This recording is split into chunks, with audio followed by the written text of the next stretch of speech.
Welcome to news watch. ముందుగా headlines చూద్దాం. కోమటిరెడ్డికి గిలిగింతలు పెడుతున్న బీఆర్ఎస్ సోషల్ మీడియా. ఫ్రెండ్ ఇంట్లో పోలీస్ అధికారి చోరీ.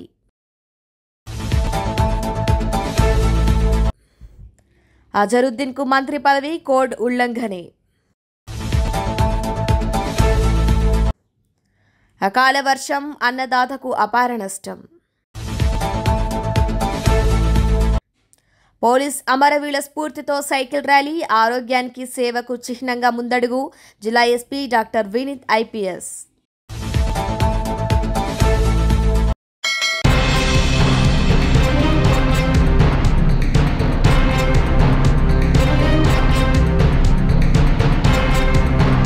రామగుండం ఎరువుల కర్మాగారంలో పనిచేస్తున్న కాంట్రాక్ట్ కార్మికులకు సమాన పనికి సమాన వేతనం చెల్లించాలని వారు యాజమాన్యాన్ని కోరారు. పెద్దపల్లి జిల్లా రామగుండం ఎరువుల కర్మాగారం ముందు కాంట్రాక్ట్ కార్మికులతో పాటు కార్మిక సంఘం నాయకులు నిరసన వ్యక్తం చేశారు. దేశానికి అన్నం పెట్టే రైతుకు ఎరువును అందించే కార్మికుడు చాలీచాలని వేతనాలతో కంటతడి పెడుతున్నాడని సంఘం నాయకులు నరేష్ ఆవేదన వ్యక్తం చేశారు. కార్మికుని శ్రమతో లాభాలను ఆర్జిస్తున్న యాజమాన్యం వారి శ్రమను దోపిడీ చేస్తుందని ఆయన ఆగ్రహం వ్యక్తం చేశారు. స్కిల్డ్, సెమీ స్కిల్డ్ వ్యత్యాసం లేకుండా కార్మికుల కష్టాన్ని కంపెనీ కాజేస్తోందని కాంట్రాక్ట్ కార్మికులు ఆరోపించారు. పనికి తగిన జీతాలు లేక కార్మికులు ఇబ్బంది పడుతున్నారని, రైతులకు అన్నం పెట్టే కార్మికుడిని కాపాడుకోవాలన్నారు. వృత్తి నైపుణ్యాన్ని బట్టి శ్రమకు తగ్గ ఫలితాన్ని ఇవ్వాలని వారు యాజమాన్యానికి సూచించారు. న్యాయంగా దక్కాల్సిన హక్కులను యాజమాన్యం కాంట్రాక్ట్ కార్మికులకు కల్పించాలన్నారు. ఇప్పటికైనా ఆర్ఎఫ్సిఎల్ యాజమాన్యం ఒప్పంద కార్మికుల శ్రమను గుర్తించి మెరుగైన వేతన ఒప్పందంతో పాటు బోనస్ చెల్లించాలని కాంట్రాక్ట్ కార్మికులు, కార్మిక సంఘాల నాయకులు డిమాండ్ చేశారు. ఆర్ఎఫ్సిఎల్ ఎరువుల కర్మాగారంలోని కార్మికులందరూ ఇవాళ దేశానికి అన్నం పెట్టే రైతాంగానికి యూరియా ఇచ్చి ఇవాళ ఉన్నత స్థాయి అయినటువంటి ఒక మార్గంలో వాళ్ళ ఆలోచన ఉన్నా కానీ వాళ్ళ జీవితాలు మాత్రం చాలా దుర్భరమైనటువంటి పరిస్థితులలో ఉన్నాయి. వాళ్ళకి బువ్వ లేకపోయినా షట్ డౌన్లో 3 నెలలు షట్ డౌన్లో ఎటువంటి ఓటీ లేకపోయినా ఎటువంటి అలవెన్స్ మంచిది లేకపోయినా కానీ ప్రొడక్షన్లోకి పట్టుకురావాలి ఫస్ట్ అన్న చిత్తశుద్ధితో పనిచేసి వాళ్ళ ప్రొడక్షన్లో పట్టుకొచ్చారు షట్ డౌన్ నుంచి. ఇప్పుడు అదే ఆర్ఎఫ్సిఎల్ కార్మికులు, అన్నం పెట్టినటువంటి ఆర్ఎఫ్సిఎల్ కార్మికులే ఇలా అన్నం గురించి, ఇలా బువ్వ గురించి రోడ్డు మీదకి వచ్చినటువంటి పరిస్థితి ఏర్పడ్డది. ఆర్ఎఫ్సిఎల్ యాజమాన్యము ఒక్కసారి వాళ్ళ మానవత్వ కోణంతో ఆలోచన చేసి న్యాయపరమైనటువంటి, చట్టపరమైనటువంటి హక్కులు మాత్రమే, ఇవి గొంతెమ్మ కోరికలు కాదు. పక్కపొంటి ఎన్టీపీసీలో ఉన్నాయి, సింగరంలో ఇస్తూ ఉన్నారు. అలవెన్స్లు కానీ, బోనస్లు కానీ, పిహెచ్డీలు కానీ నామమాత్రమైనటువంటి ఈ చట్టాలు, నామమాత్రమైన కోరికలు, గొంతెమ్మ కోరికలు కాకుండా ఇవన్నీ కూడా చట్టబద్ధమైనటువంటి దాన్ని పరిష్కరించాలని చెప్పి ఆర్ఎఫ్సిఎల్ యాజమాన్యాన్ని మేము రిక్వెస్ట్ చేస్తూ ఉన్నాం, అప్పీల్ చేస్తూ ఉన్నాం. ముఖ్యంగా ఈ ప్రాంతం నుంచి ప్రాతినిధ్యం వహిస్తున్నటువంటి అధికారులందరికీ, లీడర్లందరికీ, వాళ్ళందరికీ పేరు పేరున చేతులు జోడించి నమస్కారం తెలియజేస్తూ ఉన్నాం. వీళ్ళందరికీ పట్టేడు బువ్వ పెట్టమని చెప్పి మీ అందరినీ మేము కోరుతా ఉన్నాం. పోలీసు యంత్రాంగాన్ని కానీ, ఉన్నత స్థాయి యంత్రాంగం కానీ, కలెక్టర్ గారిని కానీ వాళ్ళందరూ కూడా మెర్సీ అప్పీల్ చేస్తూ ఉన్నాం విత్ ఫోల్డెడ్ హ్యాండ్స్.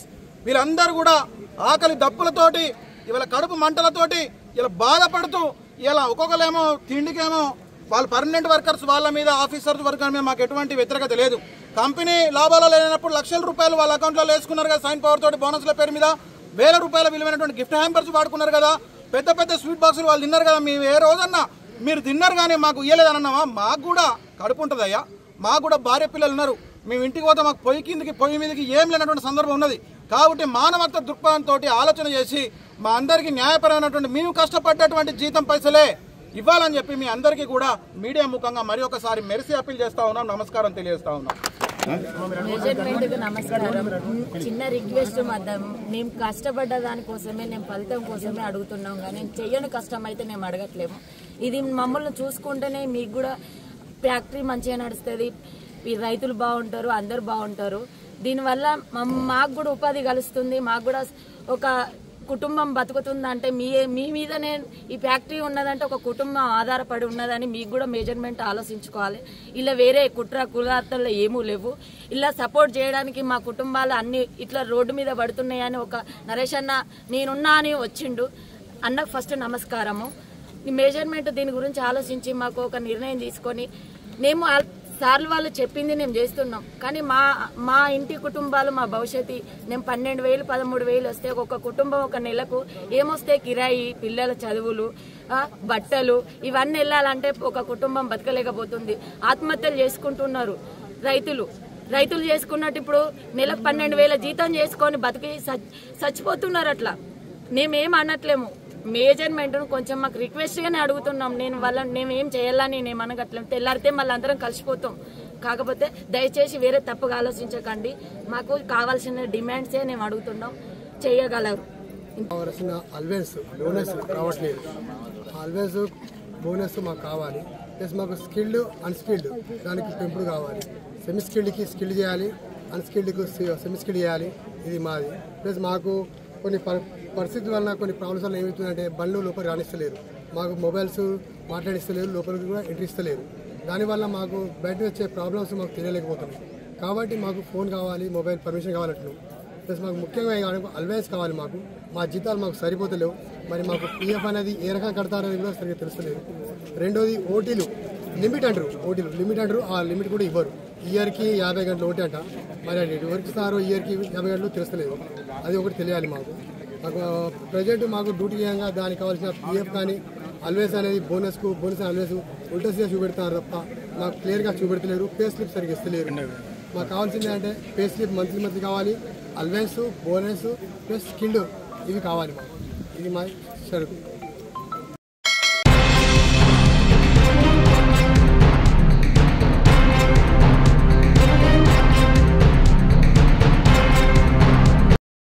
అజహరుద్దీన్ కు కాంగ్రెస్ పార్టీ మంత్రి పదవి ఇస్తోందని శుక్రవారం ప్రమాణ స్వీకారానికి ముహూర్తం ఖరారు అయిందని తెలియగానే బీఆర్ఎస్ పార్టీ ఇతర కాంగ్రెస్ నేతల్ని రేస్లోకి తీసుకొస్తోంది. ముఖ్యంగా కోమటిరెడ్డి రాజగోపాల్ రెడ్డికి ఆశలు పెంచుతోంది. కాంగ్రెస్ పార్టీ నేతలు అసలు తమకు హైకమాండ్ నుంచి ఇంకా సమాచారమే రాలేదని అంటున్నారు. కానీ రాజగోపాల్ రెడ్డికి అవకాశం ఉందని ప్రచారం ప్రారంభించారు. కోమటిరెడ్డి రాజగోపాల్ రెడ్డి మంత్రి పదవి ఇవ్వలేదని చేసిన రచ్చ తర్వాత ఆయనకు నిజంగా ఇవ్వాలనుకున్నా ఇవ్వరు, ఇస్తే బెదిరింపులకు లొంగిపోయారని అనుకుంటారు. అలాంటి సంకేతాలు పంపితే మరో 10 మంది అదే బెదిరింపులతో బయటకొస్తాయి. ఇక సామాజిక వర్గాల కోణం, జిల్లాల ప్రాతినిధ్యం ప్రకారం చూసినా ఆయనకు అవకాశమే రాదు. అయినా ఆయన్ను రెచ్చగొట్టేందుకు చాలా ప్రయత్నాలు చేస్తుంది బీఆర్ఎస్ అనుకూల మీడియా, సోషల్ మీడియా. కోమటిరెడ్డికి మంత్రి పదవి ఇస్తే అది రేవంత్ రెడ్డికే అవమానమవుతుంది. కొద్ది రోజులుగా ఆయన సీఎం రేవంత్ రెడ్డిపై ఆరోపణలు చేస్తున్నారు, నేరుగా కామెంట్లు చేస్తున్నారు. అలాంటి వ్యక్తికి కేబినెట్లోకి తీసుకోవాలని హైకమాండ్ ఆదేశించడం కష్టం. ఆదేశించినా రేవంత్ తీసుకోవటానికి సందేహిస్తారు. ఏ విధంగా చూసినా రాజగోపాల్ రెడ్డికి ఛాన్స్ ఉండదు. అంతగా రెడ్డి నేతకు ఇవ్వాలనుకుంటే బోగన్ సుదర్శన్ రెడ్డికి అవకాశం కల్పిస్తారు.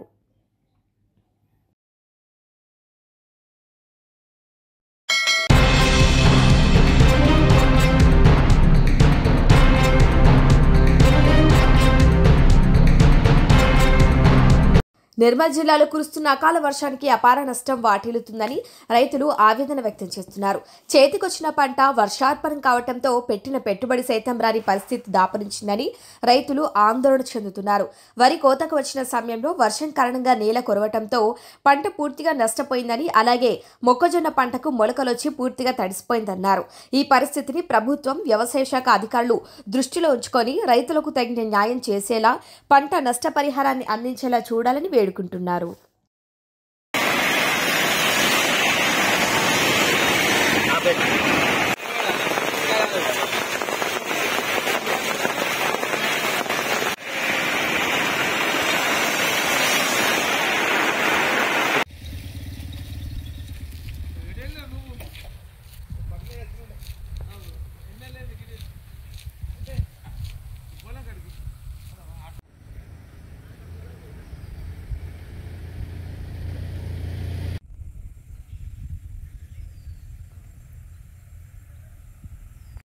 మామిడ మండల్ పోతారం గ్రామం నుంచి రైతులు మాట్లాడడం జరుగుతుంది.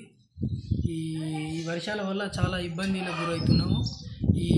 మొన్న మక్క పంట అట్లా నష్టపోయినాము.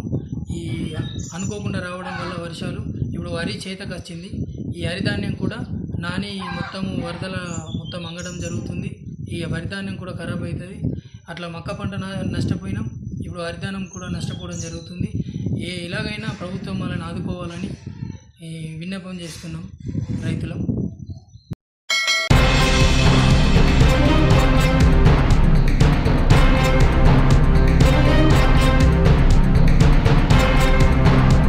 మహిళా డీఎస్పీ చోరీకి పాల్పడింది. ఈ ఘటన మధ్యప్రదేశ్లోని జహంగీర్బాద్ పోలీస్ స్టేషన్ పరిధిలో చోటు చేసుకుంది. సీనియర్ డీఎస్పీ కల్పన రఘువంశీ తన స్నేహితురాలి ఇంట్లో 2 లక్షలు మొబైల్ ఫోన్ దొంగిలించింది. సీసీటీవీ ఫుటేజ్లో ఆమె చోరీ చేసినట్టు కనిపించడంతో కేసు నమోదు చేశారు. పోలీసులు మొబైల్ను స్వాధీనం చేసుకున్నారు.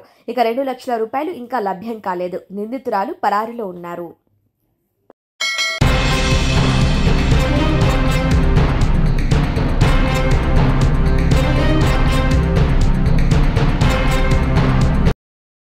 నిర్మల్ జిల్లా కేంద్రంలోని ఏఎంసీ మార్కెట్ యార్డ్లో ఎఫ్ఎస్సిఎస్ ఆధ్వర్యంలో ఏర్పాటు చేసిన సోయా కొనుగోలు కేంద్రాన్ని బీజేఎల్పీ నేత ఎమ్మెల్యే ఏలేటి మహేశ్వర్ రెడ్డి ప్రారంభించారు. కనీస మద్దతు ధర క్వింటాల్కు 5,328 రూపాయలు ఉందని, దళారులను నమ్మి మోసపోకుండా రైతులు ఈ ప్రభుత్వ కొనుగోలు కేంద్రాలను సద్వినియోగం చేసుకోవాలని సూచించారు. అకాల వర్షాలు సంభవిస్తున్న సందర్భంగా ప్రభుత్వం సైతం తడిసిన ధాన్యాన్ని ప్రతి గింజను కొనుగోలు చేయాలని డిమాండ్ చేశారు. కేంద్ర ప్రభుత్వం సోయా కొనుగోలు కోసం రాష్ట్ర వ్యాప్తంగా సోయా కొనుగోలు మార్కెట్ ద్వారా కొనుగోలు చేసేటువంటి కేంద్రాన్ని ఏర్పాటు చేయడం జరిగింది. దానికి నిర్మల్లో కూడా దాదాపుగా 10,000 ఎకరాల సోయా సాగులో ఉండి మరి రైతులకు మార్కెట్లో కేవలం 4,200 రూపాయలు ఉన్నందున 5,328 రూపాయలకు దాదాపు 1,100 రూపాయలు అధికంగా పే చేసి మరి కొనుగోలు చేయడం జరుగుతూ ఉన్నది. దానివల్ల మరి రైతులకు పెద్ద ఎత్తున లబ్ధి జరగడమే కాకుండా మరి ప్రాంతంలో కొనుగోలు కేంద్రాలు నిర్మల్లో, సారంగపూర్ హెడ్ క్వార్టర్స్ అన్ని చోట్ల కూడా మరి ఏర్పాటు చేయడం ద్వారా రైతులకు సదుపాయం కలుగుతూ ఉన్నది. మరి మార్కెట్లో సోయాకి అతి తక్కువ రేటు ఉండడంతో మరి కేంద్ర ప్రభుత్వం నిర్ణయం ప్రకారం మరి మద్దతు ధర పలికి 5,300 రూపాయలకు ఈరోజు కేంద్రం కొనుగోలు చేస్తున్నందుకు మరి ధన్యవాదాలు తెలియజేసుకుంటూ రైతుల సౌకర్యార్థం ఈ కార్యక్రమాన్ని మొదలుపెట్టినటువంటి నాతో పాటు మరి అడిషనల్ కలెక్టర్ గారు కూడా దీంట్లో పాల్గొన్నందుకు వారికి ధన్యవాదాలు తెలియజేస్తా ఉన్నాను. మరి అదే మాదిరిగా మరి కలెక్టర్ గారికి మరి జేసీ గారికి కూడా నేను వెంటనే ప్యాడీ సెంటర్స్కి కూడా ప్రొక్యూర్మెంట్ సెంటర్స్ ఇమీడియట్గా స్టార్ట్ చేయించాల్సి కోరుతా ఉన్నాను. అకాల వర్షాల వల్ల చాలా పంట నష్టం జరుగుతూ ఉన్నది. మరి తడిచినటువంటి ధాన్యాన్ని కూడా కొనుగోలు చేయాల్సిందిగా కోరుతా ఉన్నాను. మరి ముఖ్యంగా మాయిశ్చర్ పేరు మీద కాలయాపన చేయడం సరికాదు. ఎందుకంటే మీరు చూస్తూ ఉన్నారు మరి వర్షాలు ముఖ్యంగా ఇప్పుడు సైక్లోన్ వల్ల పెద్ద ఎత్తున రాష్ట్ర వ్యాప్తంగా అకాల వర్షాలు కురవడంతో ఇప్పుడు నేను నిజామాబాద్ వెళ్ళొచ్చాను. నిజామాబాద్లో కూడా పంట నష్టం పెద్ద ఎత్తున జరిగింది. అంతేకాకుండా మరి కేంద్రాల్లో ఉన్నటువంటి మరి ప్యాడీ కూడా తడిచిపోవడంతో ధాన్యం అంతా తడిచిపోవడంతో ఇబ్బంది పడుతూ ఉన్నారు రైతులు. మరి మాయిశ్చర్ని మీరు కొంచెం కన్సిడర్ చేసి మరి ఖచ్చితంగా రైతుల కొనుగోలు కేంద్రాన్ని వెంటనే స్థాపించి వాళ్ళందరూ కొనుగోలు చేయాల్సిందిగా, తడిచిన ధాన్యాన్ని కూడా కొనుగోలు చేయాల్సిందిగా కోరుతున్నాను.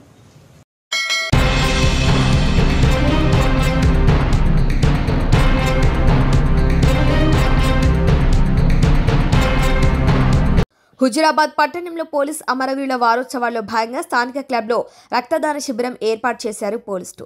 రక్తదాన శిబిరంలో సబ్ డివిజన్ పోలీసులతో పాటు భారీ సంఖ్యలో యువకులు పాల్గొన్నారు. పోలీస్ అమరవీరులను స్మరించుకున్నారు.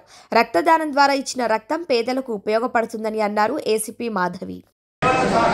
వారోత్సవాల సందర్భంగా మా CP Shri Gaush Alam IPS officer గారు ఆదేశాల మేర ఈరోజు రక్తదాన శిబిరం ఏర్పాటు చేసుకోవడం జరిగింది.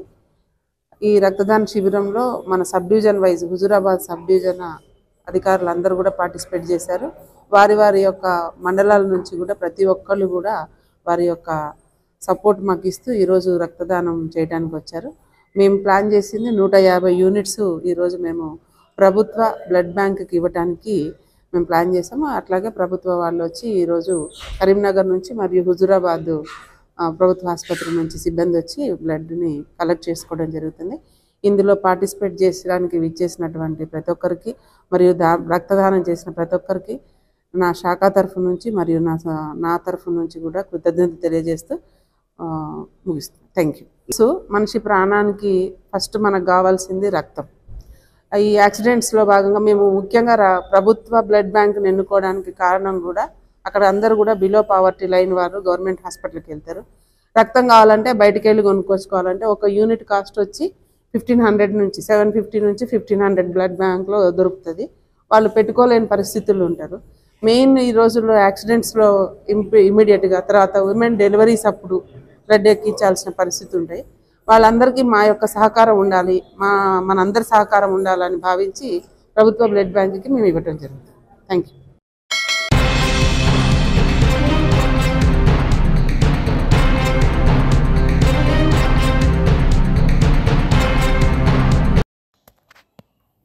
కాంగ్రెస్ సీనియర్ నేత అజరుద్దీన్ కు మంత్రి పదవి ఇవ్వబోతున్నారనే ప్రచారం బీజేపీ అభ్యంతరం వ్యక్తం చేసింది. ఈ మేరకు ఇవాళ బీజేపీ నేతలు ఈసీని కలిసి ఫిర్యాదు చేశారు. జూబ్లీహిల్స్ ఉప ఎన్నికకు సంబంధించి ఎన్నికల కోడ్ అమల్లో ఉన్న సమయంలో అజరుద్దీన్ కు మంత్రి పదవి ఇవ్వటం కోడ్ ఉల్లంఘన కిందికి వస్తుందని బీజేపీ నేతలు పాయల్ శంకర్, మర్రి శశిధర్ రెడ్డి స్పష్టం చేశారు. ఉప ఎన్నిక పోలింగ్ ముగిసే వరకు అజరుద్దీన్ కు మంత్రి పదవిని వాయిదా వేయాలని కోరారు.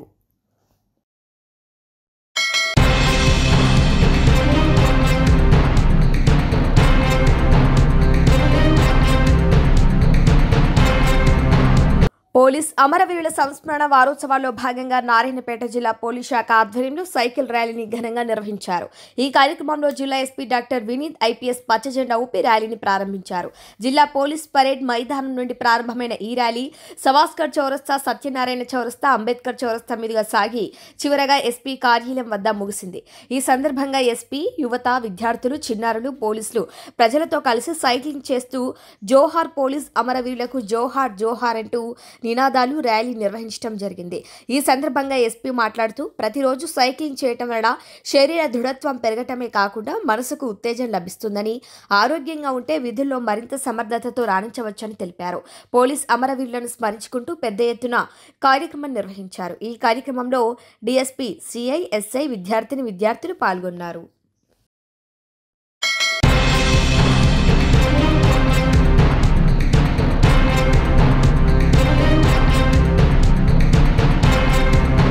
బులెటిన్ ముగించే ముందు హెడ్లైన్స్ మరొకసారి.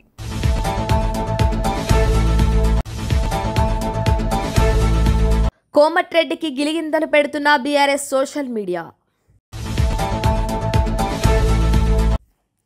ఫ్రెండ్ ఇంట్లో పోలీస్ అధికారి చోరీ.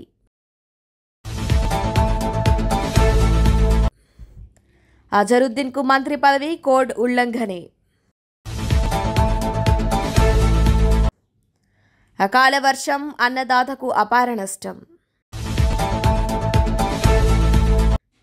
పోలీస్ అమరవీరుల స్ఫూర్తితో సైకిల్ ర్యాలీ, ఆరోగ్యానికి సేవకు చిహ్నంగా ముందడుగు. జిల్లా ఎస్పీ డాక్టర్ వినీత్ ఐపీఎస్.